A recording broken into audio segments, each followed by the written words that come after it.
I'm not afraid to admit it. I like expensive stuff. I mean, who doesn't? You see, I subscribe to the idea that spending money to get a few really nice things is always better than spending that same amount of money to get a lot of cheap junk. Today, I want to share with you a few admittedly expensive tech items that I am loving. By the way, none of these are sponsored, and I am not being paid in any way to talk about them, which is an important note because I have seen very few YouTube videos that haven't been sponsored about our first product, and that's the 8 Sleep Intelligent Sleep System. This is simultaneously one of the coolest and most absurd tech products I've ever used. In short, it's a mattress cover that uses water for thermoregulation. Yeah, it liquid cools or heats your body. And just like your bougie PC even uses Noctua fans. No, I'm not joking. So there's 2 parts to this thing. There's this cover, which is basically just a huge rubber bladder surrounded by foam, with 2 water channels that zigzag down and back on each half of the bed. The closed loop system uses a hose to supply and return the water in between the cover and the pod. The pod is a fairly small plastic box that you put on the floor that actually does all of the work, including supplying water through a reservoir, heating or cooling said water, and subsequently pumping the fluid through the mattress cover. The pod also ingests and analyzes all of the sensor data from the bed's probes. That's right, we're getting probed. More on that in a minute. And built-in Wi-Fi allows access to the web for, well, app access from your mobile device. Setup is straightforward but lengthy. Put on the cover, plug in the hoses, and fill up the reservoir a few times to add fluid to the cover and prime it free of air bubbles. That last step takes a couple of hours, but the app does notify you if it needs further attention. Once set up, you can assign the whole bed to yourself, if you're a loser, or if you're cool and you sleep with a partner, you can set it up half and half accordingly. Okay, so it basically changes the temperature of the surface of your mattress. Why would you want to do that? Well, for starters, if you're a hot or a cold sleeper, you can compensate for the delta between your bed temperature and comfort preferences. So, for example, I like sleeping with a heavy comforter year-round. This one. So in the summer, we were blasting our air conditioning to compensate, but I was still hot because the comforter is a good insulator. Go figure. My wife, on the other hand, was piling on even more blankets because she wants to sleep a lot warmer than I do. Being able to change the surface temperature that I'm sleeping on, independent of what Megan chooses, without an insulator between us, directly affects how hot or cold each of us feels and wants to feel. Beyond the solace of being able to get the perfect temperature bed right when you get in, I've dialed the air conditioning way back, saving me, and I'm not joking, $50 a month in energy, all while being more comfortable in the process. On to the other benefit. Megan has always had trouble falling asleep. I can fall asleep in seconds, but I have trouble waking up and feeling rested. She's more of the morning person. 8 Sleep is embedded with tons of sensors for sleep tracking, and I expected them to be far less accurate than an Apple Watch or an Oura Ring, which grab real-time heart rate and O2 measurements, but the 8 Sleep's numbers are shockingly similar to those wearables, and you don't have to wear anything. I find its tracking of sleep stages, frankly, equally if not more reliable because it's actually the bed that you're sleeping on. This is important because the bed changes its temperature throughout the night with what 8 Sleep dubs autopilot to encourage your body to enter and exit those sleep stages. Or so they claim. Being honest with you, I did feel more rested after the first few nights with this mattress cover, but I also thought that these claims sounded like kooky pseudoscience placebo to me, so I conducted an experiment.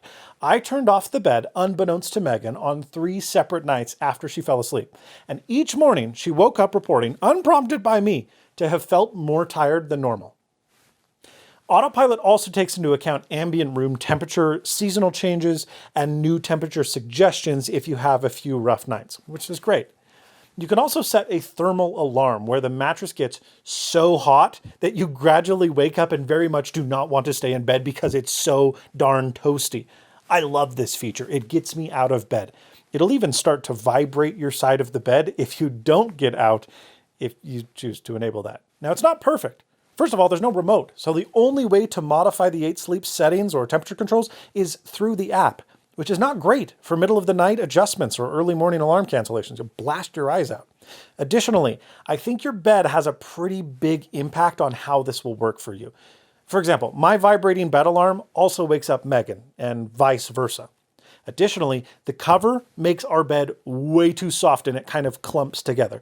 I suspect this is a consequence of our mattress type rather than the 8 Sleep, but that is something to consider. They are happy to sell you a mattress, by the way, if you want one that's designed to work, and presumably that works a little bit better. The biggest problem, though, with this thing is price. The hardware is super expensive, ranging from $2,000 to $2,500 depending on your bed size. That's a lot of money, but us humans do spend a third of our lives in bed, so maybe it's worth it. The knife twist is that it's actually $2,500 plus $15 a month, forever. Pretty much every feature is locked behind a subscription. Nightly reports, thermal and vibration alarms, autopilot's ambient and environmental temperature adjustment, and yes, sleep stage temperatures. The best reason to buy this thing. After a year, you can cancel your subscription, but the hardware becomes emaciated with a single manual temperature adjustment before you go to bed that holds the entire night. That's it. And that is shameful because it makes a really fantastic product really lame the minute you stop paying month to month. Sleep8, please let users manually define sleep stage temperatures without a subscription. It's core functionality. Everything else is a bonus that I think most customers, certainly I, would be willing to pay for, especially considering that Autopilot does require ongoing development costs. But your current subscription-only method is deterring buyers. Full stop. Quit it. I love this product, but I certainly wouldn't blame anyone who looks at their pricing model and goes, yeah, no. That said, if you are interested, links to all of the products that I'll be talking about today can be found below. That's the 8 Sleep. I don't know if you've been paying attention, but e-bikes are kinda all the rage right now. And I'm not immune from doing what's trendy. I mean, look at these shoes. Let me let you in on a little secret. Most e-bikes are the same. And not in like they all have a motor and a battery kind of way, but in most all of them come from the same small handful of factories kind of way. Save for a few of the major bicycle brands like Specialized, Trek, Giant, etc., companies with huge R&D budgets that own their own factories, most e-bike brands just pick from a small selection of motors and controllers and group sets used by, well, pretty much everyone. Now, that's not to say that there's no distinction between brands. There is. I mean, they work with the factories to vary their frame shape. Some brands will prioritize brakes over battery cells or group sets over wheels and tires, but they're similar enough that if you see two e-bikes with the same specs at two very different price points, the more expensive one is likely to be so in exchange for good domestic customer support and after-sales service. The price disparity is not typically because the bikes themselves are all that different. So that brings me to this, the Himiway Zebra. This all-terrain bike comes with a 750-watt brushless hub motor powered by a 48-volt, near 1 kilowatt-hour battery, which is good for about 70 miles of cruising power, and then there's 180-millimeter hydraulic brakes for stopping power. Now, that's not remarkable for the $1,800 asking price until you look more closely at the components. It's using more expensive LG cells in its battery, which is rare at this price point. It has a name brand 7-speed Shimano Altus group set, which is entry level, but a lot better than the Tourney series that's found in a lot of e-bikes this price. It has a nicer than typical Kenda Juggernaut 4-inch fat tire set that handle this 80-pound monstrosity really well, and a bunch of other small niceties, like a very comfortable saddle, an adjustable front fork suspension, a large stem-mounted display, a crazy bright 2-diode headlight, and brake-activated taillights. You've got a wood rear rack, and the end result is something that's a rather great bike for $1,800. More prominent brands charge $500 to $700 more for the same. And while this would suggest that Himiway's customer support is horrid, if existent at all, I've heard that it's merely middling. This bike is a blast. I've ridden it 150 miles this summer up steep canyons, and even with my fat body, only on the steepest of steep have I needed to really contribute at all. My only hesitation in recommending this is its sheer size. It is a huge bike. I'm 6'4", 220 pounds, and I don't feel like it's undersized at all, especially for a bike coming from China. If you're tiny, look elsewhere, because this thing will dwarf you. But if you're shopping around for e-bikes, I think this is a pretty good option. Teenagers are stupid. At least I was when I was a teenager, because I took piano lessons for well over 10 years and never really got to be any good at it because I never practiced. Now that I'm 30, I have no friends or hobbies, so I figured that I would try to play anew, which required me to get a piano. Going digital is the economical thing to do, but I had a lot of biases against digital pianos because I grew up playing on an incredible Yamaha CX Grand that cost as much as a Porsche. But after going to the piano showroom and playing some of the best digital offerings from Kawai, Roland, and others, I was shocked because they're almost indistinguishable from the real deal, and there is so much more tech involved in a digital piano than you think.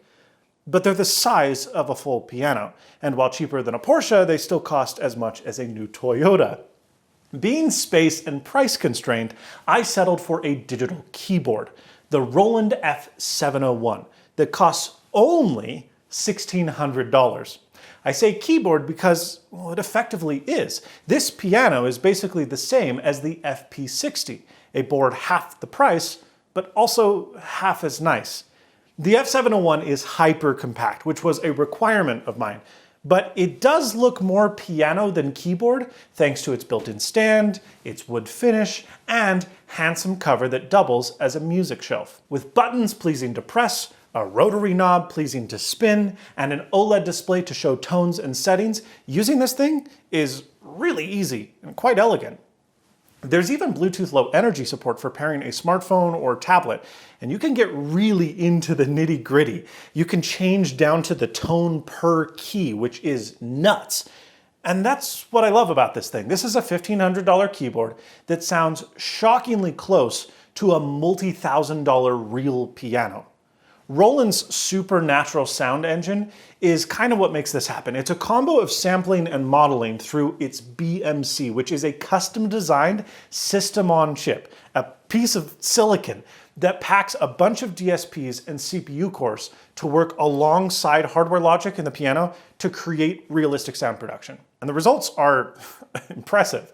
I mean, the piano's two 13-watt speakers are nice, if not a bit on the thin side, but pop on headphones or record the line out, and this thing sounds incredible.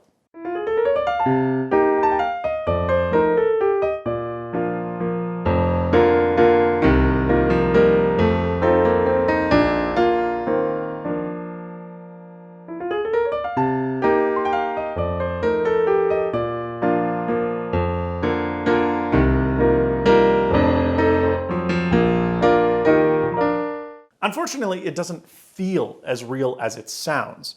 The action, that is, the keys themselves, are the same keys found on that $700 keyboard, and thus kinda cheap. They're entirely plastic with a wood grain texture on the top that a lot of people like, but I don't. I think it makes them feel too grippy. They also create a very loud sound when depressed and when returned. It's a hollow resonating sound, probably due to the fact that it's hollow plastic. The most frustrating thing, though, is the downforce required. It's only 5 to 10 grams more than your average upright piano, but you feel it. The keys are frankly hard to depress, and I often find myself playing more fortissimo than I aim to, simply because if I play how I naturally would, I don't register key presses at all. So I don't get the dynamic range I'm expecting from a real piano. But when I remind myself that this is not a real piano, I do find myself mostly impressed. For example, the key bed is graded, which means that the higher note keys, high register keys, are easier to press than the lower note keys, just like a real piano, that increase in mallet size and weight as you slide down the register. These keys also have a simulated escapement, where at the end of the action, it results in a bottoming out, similar to a hammer falling away from a string after a strike in a real piano. It really is convincing. And then the tonality is amazing. As you attack at different angles and as you sustain, that's all realistically reproduced. And so, yeah, $1,600 is expensive, but it's really not when you consider what you're getting here. I mean, this is an amazing piece of technology, packed with tech, and in a product quite large that's basically the same price as a MacBook Air. With that said, this has not really scratched the itch of wanting something nicer. And so if I keep playing piano for the long haul, I'm probably gonna be wanting something new fairly soon. They just don't make amazing pianos in this size. Maybe I can just print myself a better piano using this, the Prusa XL, or a spider leg. 3D printers have come a long way the last few years, and printers like the Bamboo Lab X1C or Anker Make M5 have truly brought about one-click printing It's for good and bad. You select a print on an app, you push go, and the built-in sensors will not just level the bed and check for extrusion accuracy, but they'll complete the print at speeds that seemed impossible just a few years ago. The Prusa XL, it's not that. And frankly, that's not really Joseph Prusa's MO. The company has been widely regarded as one of the best citizens of the open source community by opening up their firmware, their software, and even printer hardware to everyone, oftentimes to their own detriment. I mean, clones of the i3 are available on AliExpress a dime a dozen. And new players in the market, like will often use that which Prusa has done, take it, put their own spin on it in violation of the open source license, and then refuse to give credit or open up code in kind. But that doesn't stop Prusa from continuing on anyways. This, their first attempt at a Core XY printer, has been criticized as dated and slow. And in some ways, that's true. There's no app, there's no built-in camera, Wi-Fi is wicked slow, which usually results in me using the USB thumb drive to load up print files, and features like input shaping are still not released, meaning this isn't particularly fast. But the more time you spend around 3D printers, the less that stuff really matters, and the Prusa XL just nails the basics better than just about anything. The huge 360mm build volume is cavernous, allowing for truly ginormous prints, like this spider. The heated bed, which is now tiled, allows them to only turn on the zones that are actively in use to save power. And a load sensor on the hot end creates a mesh calibration that permits perfect first layer adhesion. Both of those are something you definitely want on multi-day prints. Of course, its party trick is the multiple tool heads. Rather than something like the AMS from Bamboo Lab that reverses different color filaments out of and into the extruder, the Prusa XL just uses multiple extruders, saving time, allowing for widely different materials, utilizing different print head temperatures, and perhaps the most important, saving oodles of filament without the need to purge every time the color is changed. Build quality is absurdly good for something this large, which, and I speak from experience, having hand-built a Voron is exceptionally difficult to do, especially considering that they build these in Czechia and ship them in a box halfway across the world, expecting them to print perfectly just minutes after getting out of the box following the long journey. Is this my go-to printer for all print jobs? No. But that's not really what it's supposed to be for. It's an expensive, large-scale workhorse, and just like previous Prusa printers, I can walk up to it, push go, walk away, and come back hours, days, or a week later, knowing that no matter how big the project, the printer will execute it perfectly. And that's worth a lot. It'd be worth a lot to me if you liked this video. What are expensive tech products that you like? Let me know down in the comments below. But most importantly, and as always, stay snazzy.